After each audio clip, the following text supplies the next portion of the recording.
Hi guys, welcome back to my channel. I hope you guys are having a great day. So in this video, I'm going to be talking about how to manage your finances if you have your moon in the second house. So you do have to look up your birth chart and everything. You do need your birth time so they can, the website or whatever can let you know like which house it's in. You don't want to assume that your moon is in the second house and it's really in your third or your first, right? So if your moon is in the second house, your emotions are tied to what you have. So you might be the type of person who, like, if you feel like you have enough, then you're in a good mood. If you feel like you don't have enough, you're in a bad mood. And I feel like maybe everybody in general feels like this, but these people who have this placement are really prone to this. Like, they can have a full, like, just a serious attitude until they get paid. Once they get paid, they're being nice to people that they don't even like. But then when they feel like their money has dropped, then they're just a raging crash out to any and everybody, right?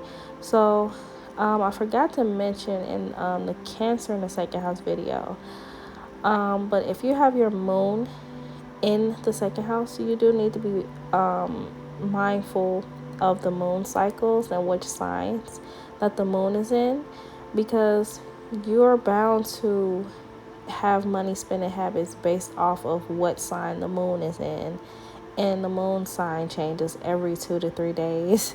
So for example, if you have your moon in the second house, the day that I'm recording this, the moon is in Virgo. You're prone to buying things dealing with Virgo. In a few days, like when I look at my calendar, the moon is actually going to be in Capricorn. You might actually have money spending habits based off of Capricorn. Like, you might be more disciplined with your money. If the moon is in Sagittarius, you might be reckless with your money. So you need to pay attention to the actual moon cycles. And I guess I have to make another video for if you have Cancer in the second house. Wherever you have Cancer in your chart, or wherever you have your moon in the chart, you have to pay attention to that. I'll make a full video on that anyway. Also, you're going to be spending a lot of money around the house. You can check out the Cancer video that I made. A lot of your money is going to be around the house. You're going to be spending money on your family. If you don't have like an immediate family, you're going to be spending money on people you feel a bond with. This could be coworkers, neighbors. If you're in a relationship, you're going to be you're going to be spending your money on other people's needs, because people with their moon in their second house, they are prone to retail therapy, but they're also prone to using their money to fulfill other people's needs. So just be mindful that, you're not in the store shopping because you had a bad day at work, or, just buying stuff because it's going to make you feel better, or spending money on food. If you have your moon in the second house, you might be prone to spending money on food because it's the Taurus house. And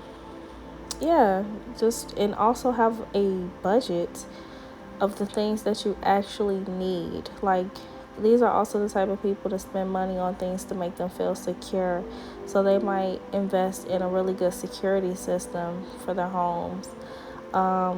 They might be very spiritual with their money. They might spend things, like, there might be the type of people that donate because they saw an ad. Yeah, like, I remember it was this ad where they were selling holy water, and I was like, what?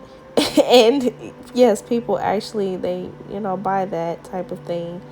But they, if you have this placement, you might be prone to believing like it's not a scam or something.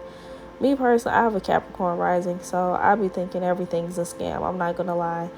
But I don't know. I was prone to buying it though, because I have Pisces in the second house. So I did consider it, but I was like, I don't know. I think that might be a scam. But yeah, that's pretty much it for this video. I'll come back to it if I remember anything. But yeah, see you on the next one. Bye.